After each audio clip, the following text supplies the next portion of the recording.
во интервјуто на Курир е Христијан Мицковски, председател на ВМРО ДПМН. Добро дојдов. Добро е најдов, благодарам на можност.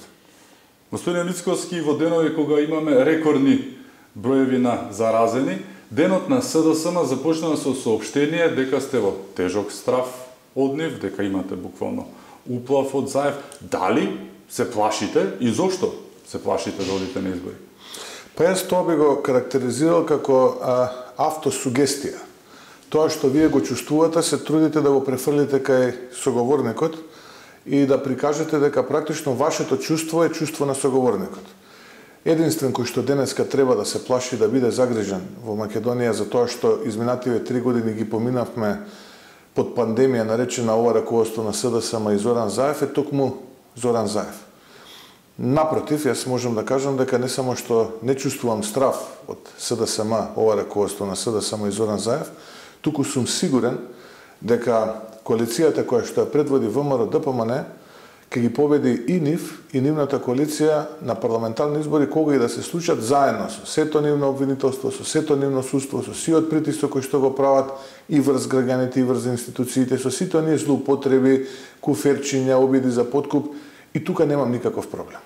И тоа треба на сите да им е кристално јасно.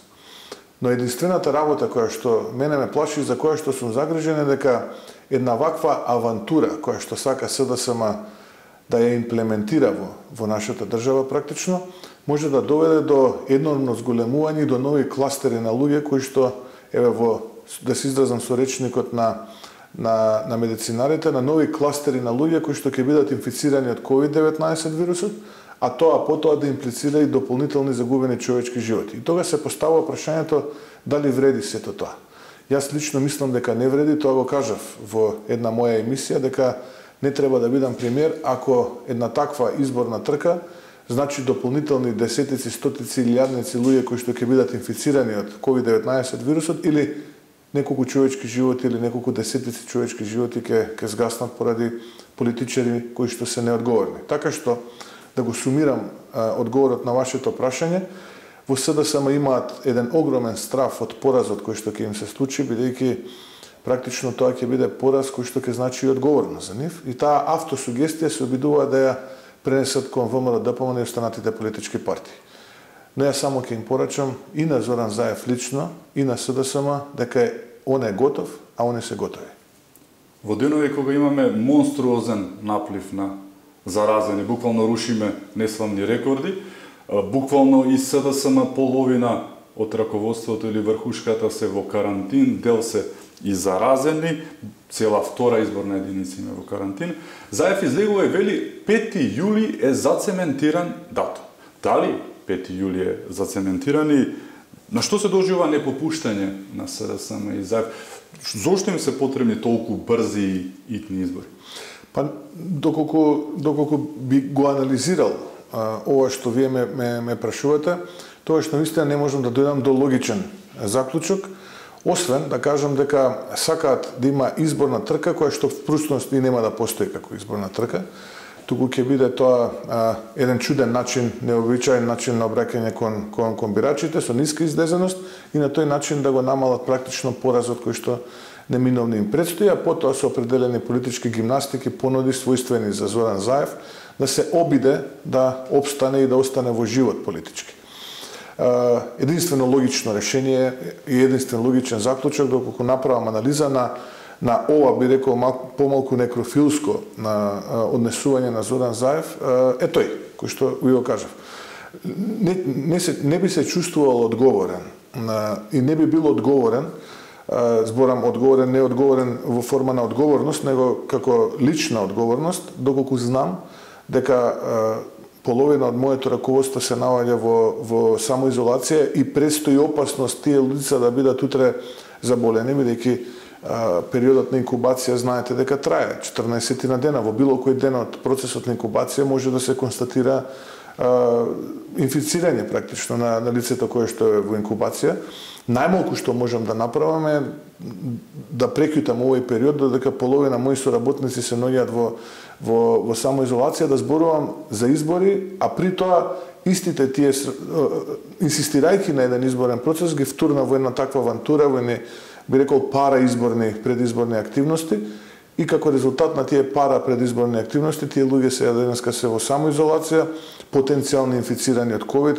Јас се надевам и посакувам на сите нив добро здравје, не сакам тоа да им се случи ниту на нив, ниту на нивните семејства, бидејќи покрај нашите политички разлики, ние сме пред се луѓе и треба така да размислуваме и да резонираме. Така што, навистина, се чудам на овие изјави на Зоран Заев, бидејќи оставаат впечаток на човек кој што во моментиве навистина незрело се однесува и не рефлектира позиции кои што би требало да ги рефлектира еден кандидат за претседател на влада. Изгледа како очајник кој што навистина се бори да преживее политички по цена и на животите на најблиските соработници. Врхушката на СДСМ, нивните кандидати или на листите и слично, меѓу нив Лукаревска, Царовска и останатите, беа директно меѓу народот делејќи плакати. Колку е парадоксално со плакат на кој што велите дека сте ја победиле короната, да заразите луѓе со корона, витекно оние старци што седеа во парковите, добиваа ливчиња од нив, не дај Боже да се заразат, но гледано од страна, што би со политичката одговорност? Одговорноста на политичарот, кој што го направи, мислам, тие го направија тоа што го направија, за жал. Политичката одговорност ќе дојде на денот на гласање. И тогаш граѓаните гласно ќе зборуваат која политичка опција ќе ја поддржат. Предпоставувам, имаат собствена политичка автентична стратегија како да ја тераат предизборната кампања, изборната кампања и така натаму, и предпоставувам дел од тој фолклор и дел од таа нивна стратегија е овој начин на рефлектирање на нивните позиции при доаѓање до гласачкото тело, како што тоа го правеа во периодот. Јас не се изненадувам од начинот на измамничкото практично обраќање и рефлектирање на нивните позиции и ставови, бидејќи тоа е карактерна особина на ова раководство на СДСМ предводено од Зоран Заев, и тука немам што да додадам нити што да одземам. Не очекувам нешто ново, стратешко, авангардно, визионерско, туку да се обидат со ситни измами, со некои купи ден продај политики, да анимират што е можно повеќе поддржувачи. Но на што го слушам од граѓаните, навистина ги доведува до згрозување од овој начин на однесување на нашиот политички противник во случајот СДСМ. И мислам дека поддршката и онаа мала која што има, ако продолжат на ваков начин да ја водат кампањата, ќе изгубат, да не речам сум сигурен во сето тоа, но на кој што би ги советувал, како нивен политички конкурент и противник и човек пред се, е навистина дека треба да внимаваат малку повеќе и на другите, но истовремено да внимаваат и на себе, затоа што животот нема цена. И еден човечки живот изгубен значи многу. Јас знам дека во животот човек треба да биде одговорен, да носи стратешки одлуки, да прави работи кои што се од интерес на граѓаните и државата, но ова не е тоа. Ова не е игра и секој еден човечки живот помалку, како последица на ваквото неодговорно авантуристичко однесување, значи многу.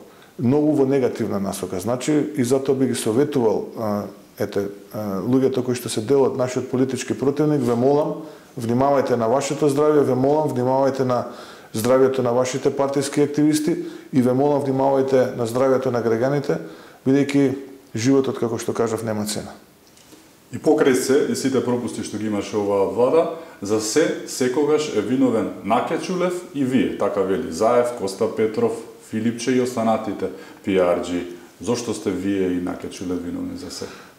Повторно тоа е дел од тој нивен фолклор како стратегија ја ги обвинат и граѓаните, да ја обвинат опозицијата за нивните неуспеси, одбрале таков начин да комуникацираат со јавноста.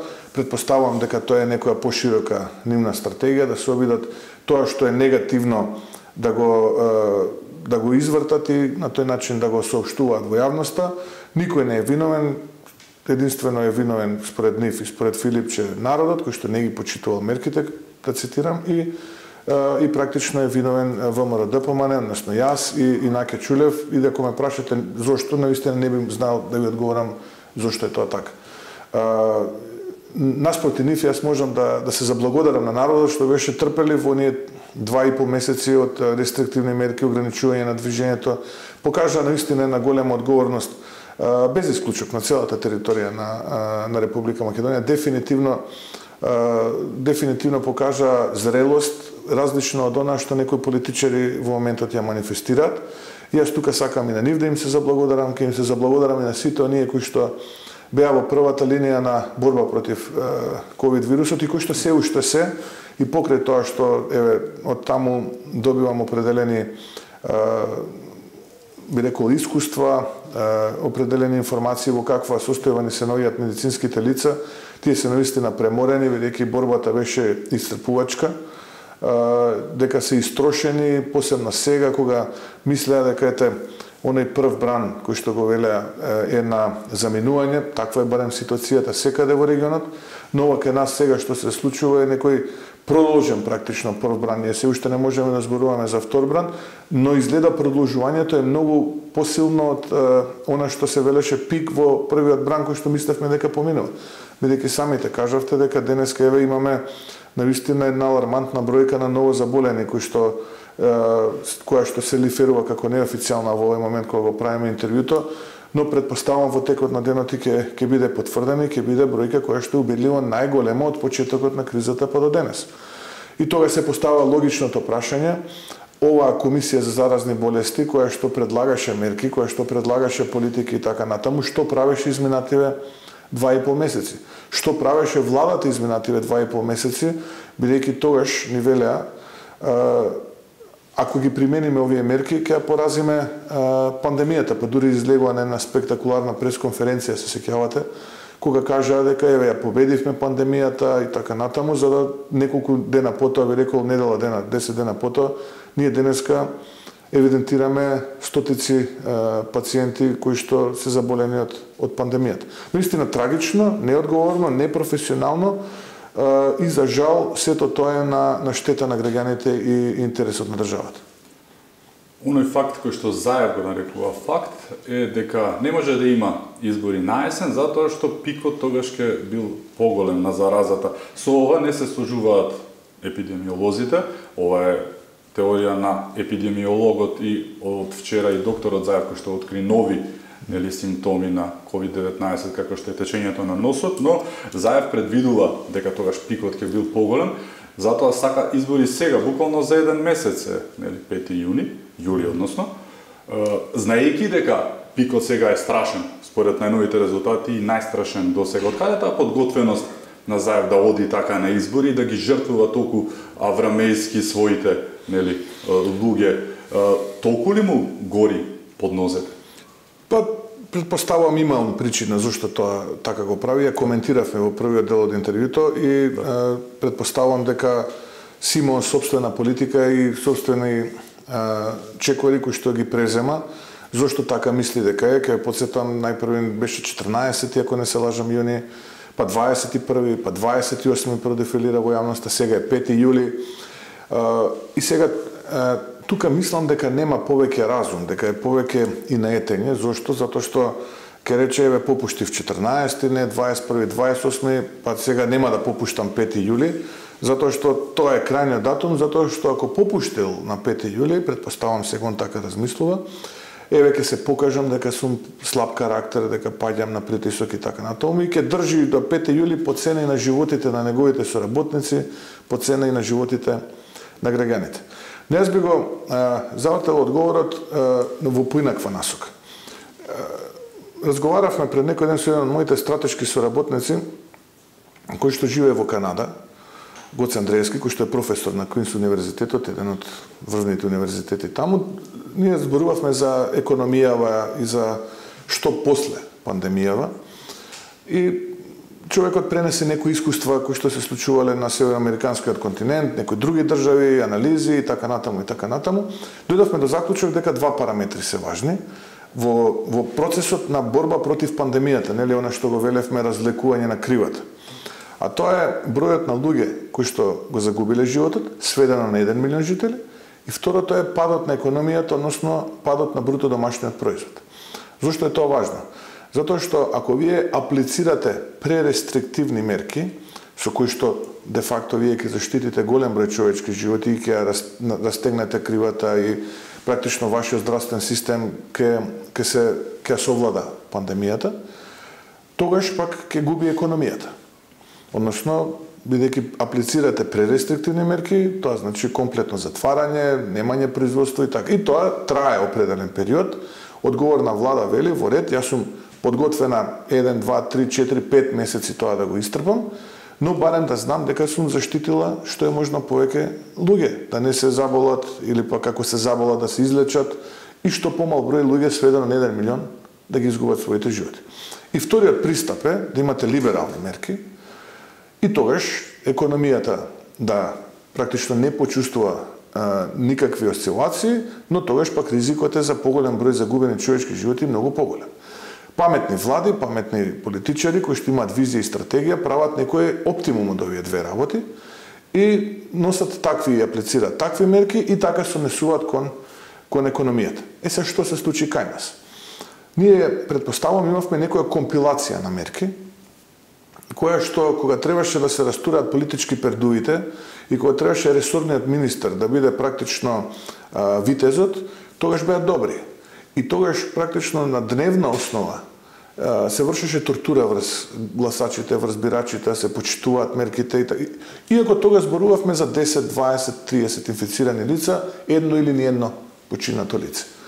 И тогаш нормално е во една таква кризна ситуација јавното мислење да биде фокусирано во насока на поддршка на владата. И тоа е политички феномен кој што се изучува во теоријата на политиката и тоа е така било и праксата го потврдила и слично. Посебно што во такви кризни моменти кога здравјето е во прашање, граѓаните вниманието го фокусираат кон медицинските лица. И тогаш поддршката е безусловна. Ресорниот министер имаше поддршка од 80%, ако се сеќавате, во еден период, чинам дека беше втората половина на април месец. Но пак од друга страна се затвори економијата. Мерките кои што ги превзема за економијата беа катастрофални и последиците полека почнуваат сега да се чувствуваат. И тогаш што се случи? Тогаш почна политиката да доаѓа на сцена. И тогаш најна се заврте кормилото за 180 степени и рековме сега веќе ја победивме пандемијата, не ни требаат ваква рестриктивни мерки, почнуваме да заживуваме и тераме слепо изборен процес. Што е ефектот? Ефектот е денеска рекорден број на луѓе кои што се заболени. И сега ние мораме на крајот од денот да ги квантифицираме работите со одговорност. Ние не можеме на ниво на филозофија да ги гледаме работите. Ние мораме да кажеме кој е одговорен, затоа што некој мора да биде одговорен, што и покрај аплицираните 2,5 месеца, што и покрај разрушената економија, во деновите кои што следи подготвуваме посебно обраќање кон јавноста за што ни се случуваше во април месец. Еве само еден податок ќе ви кажам, индустријското производство е паднато за 40%. Има уште многу други параметри кои што ќе ги коментираме, но само индустријското производство во април е паднато 40%. Тоа ќе биде и во мај, тоа ќе биде и во јуни. И сега поминавме ние 2,5 месеца во рестриктивни мерки. Ја уништивме економијава малтене, не ја помогнавме, не донесовме никаква поддршка за економијата. Од друга страна гледаме дека сме апсолутни рекордери во регионот по бројот на заболени, апсолутни рекордери по бројот на лица кои што ги загубија сопствените животи и гледаме дека практично сето она што претходно се аплицираше не вроди со плод, туку напротив, доби контраефект. И сега наместо ние да зборуваме за одговорност, да видиме да лоцираме таа одговорност, да ги видиме грешките каде биле, да ги поправиме, ние велиме не дополнително ќе ја влошуваме ситуацијата, втурнувајќи ги во едно непромислено сценарио сите граѓани, жртвувајќи ги нивните животи, жртвувајќи ги животите на активистите, на најблиските соработници, зошто? Во обид да се спаси еден човек од одговорност. Мислам дека тоа не е одговорно. Го спомнавте моментот на враќање, односно доаѓање на политиката на сцена. Беше очигледно дека тоа се случи и тоа резултираше со неколку резултати кои што сега владата буквално ги признава дека ги сгреши. Комисијата за заразни болести најавува враќање на полицискиот час во одредени градови. ЈСП го поништи моментот на враќање на бесплатните денови за старците во автобус и дури Филипче призна дека доколку знаеле дека ќе биде вака, очигледно не знаеле, немало да ги отворат кафаните, што повторно е признание дека тие буквално не знаат што прават на моменти. До кога со ова пиши бриши политика? Точно, таа пиши бриши политика, очигледно дека во овие услови, со овој капацитет на луѓе кои што се во техничката влада, ќе мора да потрае уште некое време. Бидејќи во спротивно, дополнително ќе ги изложиме на ризик животите на граѓаните и потоа ќе треба да живееме со тоа. Јас често пати зборувам дека ја разбирам реалноста која што сака да ни ја представи владата, дека ова е реалноста со која што ќе живееме и така натаму. И никој не вели дека овој вирус преку ноќ ќе исчезне. Но истовремено, јас не можам да прифатам стотици заболени и неколкумина починати на дневно основа дека ќе биде мојата реалност. Одбивам таква реалност да прифатам. Да беше реалноста како онаа што е во Словенија, како онаа што е во Хрватска, Србија, Бугарија, Грција, Албанија, Косово дури. Еве, сите овие земји во опкружувањето имаат таква реалност со корона, но ние зборуваме за 0, 1, 2 или 5 лица на дневна основа инфицирани и ниту еден починат. За таква реалност, да, се слагам, веднаш да отпочнеме кампањата за изборите и да одиме на избори. И да ги поразиме, бидејќи за мене поштетна и најштетна е пандемијата наречена нова раководство на СДСМ и Зоран Заев. Бидејќи тие практично ја акцелерираа пандемијата COVID-19. 3 месеца потоа тие ја акцелерираа, таа практично ја засилија. И практично незината сила сега во полн интензитет ние ја чувствуваме кога броиме денеска ќе се повторам уште еднашка повеќе од 115 заболени. И никој нема одговорност, еве вие кажавте, повторно ќе кажам, во оваа држава одговорноста е заборавен збор. Никој не вели, чекај, зошто ја донесовме одлуката да се воведе повторно бесплатниот превоз во јавното сообраќајно претпријатие на град Скопје. Дали поради таа одлука ние допринесовме голем број лица во подминати години да бидат инфицирани и не дај Боже некој да загуби човечки живот од тоа? Сме го анализирале тоа или што тие луѓе ќе не бидат нас експеримент? Тоа не можеме така да се однесуваме. Ние се човечки животи, ние мора стратешки да приоѓаме на нови работи. За да една недела потоа речеме сгрешивме, ја враќаме назад старата мерка. Колку мина се во меѓувреме заболеа, колку мина го загубија животот. Кој ќе има одговорност? Караджовски, ресорниот министар, Спасовски, некој мора да одговара за оваа работа. Еве, го обвинува господин Чулев. Мене ме обвинува. Ние не сме одговорни за оваа одлука. Ние не сме во тимот на Комисијата за заразни болести. Ние не ги носиме одлуките на владата, немаме мнозинство. Кој ќе ги носи овие одлуки, одговорноста за одлуките кои што ги вели ресорниот министар дека да знае дека вака ќе биде, немало да ги донесе. Има ли институт одговорност една за секогаш во оваа држава? Бидејќи нема, затоа граѓаните повеќе не веруваат во политичарите, затоа што гледаат дека политичарите имаат поинакви интереси од оние кои што се интересите на граѓаните. И сега дека имаме такви политичари кои што се неодговорни и кои што имаат поинакви интереси различни од оние на интересите на граѓаните, затоа поддршката кон институциите ќе биде ваква каква што е. Мене ништо како политичар, како опозиционер не ми значи ако Филипче изгуби супстанцата или СДСМ изгуби она мала субстанца која што се уште има и јас победам, ако последиците бидат фатални и ако ние имаме енормно зголемување на инфицирани и починати лица. Треба да живееме со тоа. Ако вие сте оптеретени дека живеете со тоа, вие ќе не можете ниту да носите стратегии, ниту пак да имате поинаква визија за развој на државата. Освен подготвеноста на Заев, буквално да ги жртвува луѓето одејќи прерано на избрзани избори, слушнавме што нуди кон бугарите, тоа беше преку на писмо од европските пратеници, значи на канта, односно на пазар се името, освен името кое што отиде, тука се јазикот, нацијата и историјата, споведувањето исто на преспанскиот, тука се и флертовите со албанците кои што се очевини, сликата на УЧК и знамето стана буквално орнамент на Шекеринска и Спасовски при нивните сликања. На што се подготвени за да останат на власт? Мислам дека на се е подготвен. Зоран, буквално на се. Но на се кое што е надвор од орбитата на неговото потесно семејство. Кога интересите на неговото потесно семејство се засегнати, тогаш имаме гард. А за се друго е подготвен да преговара и да тргува. Буквално. И тука да немате дилеми. Не вие, туку сите граѓани во Македонија, дека тука нема крај. Што и да кажува, што и да соопштува сега, во што и да се колне, сметајте дека ако има и една минута шанса, постизборно, се ќе биде на пазарот, се ќе биде предмет на трговија, со исклучок на интересите на неговото потесно семејство. Тука се крева гардот и тука се бориме по било која цена. Секој кој што има поразлично мислење од ова што јас го кажувам, е жртва на пропагандата на СДСМ и Зоран Заев. А таа пропаганда ќе се засилува. И затоа ги молам граѓаните да не бидат жртва на пропагандата на СДСМ и Зоран Заев. Ова се луѓе кои што изминативе 3 години навистина беа вистинска пандемија во нашата држава.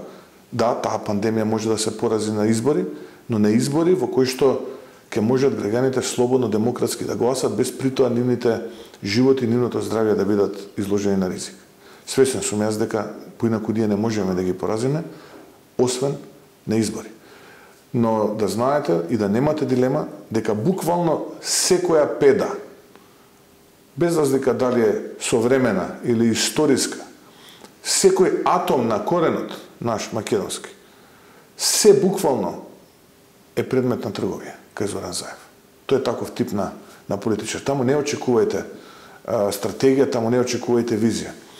Таму денот се купува и се продава. Таква е политиката која што за жал ова раководство на СДСМ и Зоран Заев ја воде изминативе 3 години. Јас би сакал да грешам. Јас би сакал да не сум во право. Но за жал искуството со овие луѓе не води до таков заклучок дека ова што го зборувам е така. Ви благодарам што и во ова време не време, најдовте време за нас и бевте дел од интервјуто на Курир. Се најдобро и чувајте се. Ви благодарам на можноста и еве како последна порака до читателите и оние кои што ќе го гледаат ова интервју на Курир, да им посакам добро здравје, да се чуваат, бидејќи здравјето е најважно, само здрав човек може да направи работи многу. Човек кој што за жал ќе го изгуби здравјето не е во можност да прави многу работи за него и за неговото семејство и за државата. За жал, однесувањето на владата е неодговорно, за жал имаме политичари кои што неодговорно се однесуваат, но мојата порака е, бидејќи имаме такви луѓе, вие самите гледате да се чувате.